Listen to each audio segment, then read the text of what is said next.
starem delu Pirana se skrivajo neverjetno zanimivi kotički.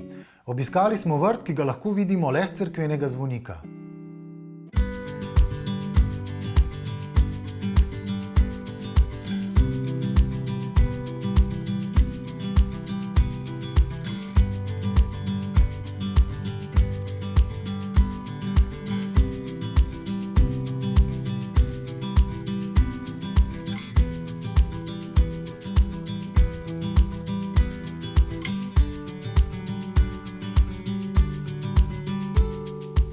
Priljubljeno mestece na obali Piran skriva več lepih vrtov, kot bi kdo pričakoval.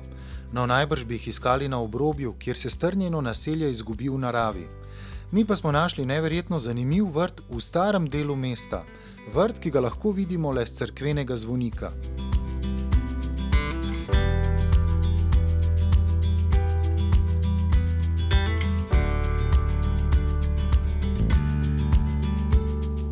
Kar težko je verjeti, da so na tako strmem pobočju lahko uredili vrt, ki ga sestavljajo terase. Vsaka je nekaj posebnega. Ta vrt je dokaz, kaj je mogoče doseči z jasno vizijo in trdno voljo. Kar težko si predstavljamo, kako je bilo tu ob prihodu lastnikov. Ja, takrat pa ni bilo tako. Takrat pa ni bilo tako lepo, ampak je zelo počas ratval, zato ker je to zelo veliko dela bilo vloženega, zelo veliko časa in zelo veliko energije. Kdor začne obisk na vrhu stopnic, ki vodijo s 1. do 5. terase, kjer je vhod v hišo, se prvič previdno spušča navzdol mimo prizorov, ki se mu odpirajo. Namesto, da bi lastniki na posamičnih terasah samo položili trato ali jih celo tlakovali ter tako poenostavili vzdrževanje, se povsod bohoti zelenje. Prav vsaka terasa ponuja tudi možnost počitka in uživanja v razgledih. Najprej se je začel s to spodnjo teraso, pa s tole, kjer je vodnjak. To smo v bistvu imeli kot pravico uporabe. Terase so bile v lasti občine in pač glede na to, da se tam ni bilo dostopa drugod, so omogočili tistim, ki so mejili na to, da so lahko to uporabljali.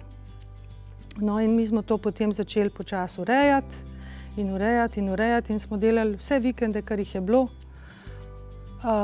In ko smo šli domov, ko je bilo ravno urejen, smo rekli, ojoj, ko je bilo fino še malo stati, smo pa morali iti, ne? In potem smo tako prihajali vse vikende in tako delali. Danes je kar težko predstavljati, kako zahtevna so morala biti osnovna gradbena dela, da so lahko ob ozkih stopnicah in strmem bregu zagotovili vse potrebno za gradnjo. Lastniki so izvedbo zaupali lokalnim izvajalcem. No, ključna pa je bila moževa podpora gospe Strnadovi. Jaz se izmislim, ampak imam pa eno zelo fajn podporo v možu, ki se sicer skozi nekaj krega, da to on pa ne bo več, ampak potem vse naredi, ki mi pomaga, ki gre z mano, pa mi pomaga zbirati, pa mi pomaga prinesti. Skratka, vsakič malo znori, ampak naredi. Rastline prihajajo na vrt na različne načine. Jaz grem kar v vrtnarijo, pa tisto, kar mi je všeč, kupim. In pol že nekam umestim. Včasih se malo matram, da kam umestim, ker zdaj že ni več prostora, ampak v glavnem kar kupim. Torej, nakupovali smo vse posod, kjer je kaj bilo.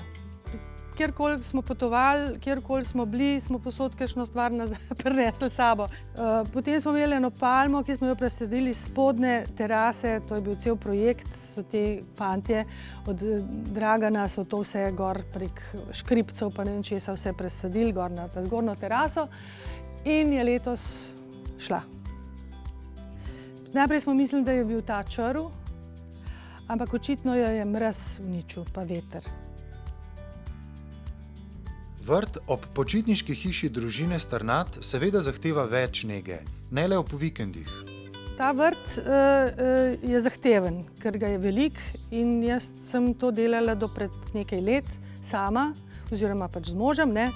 Zdaj imam pa enega gospoda, ki hodi, ime mu je Iztok in on hodi vsak teden in za vse to skrbi. Skrbi za to, da je vrt urejen, da je bršljan samo v eni plasti, da ni v 22.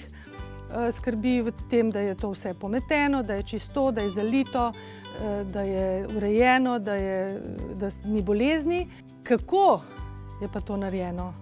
Kako je oblikovano, to je pa moje. Vrt družine Strnad je edinstven v tem, da omogoča popolno zasebnost, saj ga na vrhu zapira zid ob krstilnici, spodaj pa ga omejuje hiša s počitniškim stanovanjem. Hkrati pa domačim ponuja lepe razglede po Piranu in okolici.